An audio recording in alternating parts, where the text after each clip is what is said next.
multiply.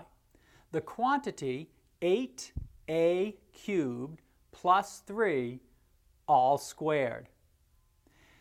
We recognize this as a binomial squared. It's the sum of two terms squared. We'll use our formula that tells us this is equal to the first term squared. So 8a cubed squared plus twice the product of the two terms. So 2 times 8a cubed times 3 plus the second term squared, 3 squared.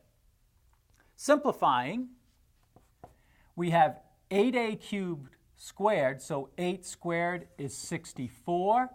A cubed squared, we multiply the two powers for 8 to the 6th.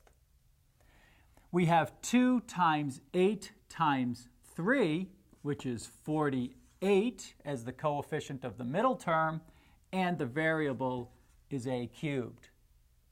And for the last term, we have plus 3 squared for plus 9. Our answer, 64, a to the 6th plus 48a cubed plus 9.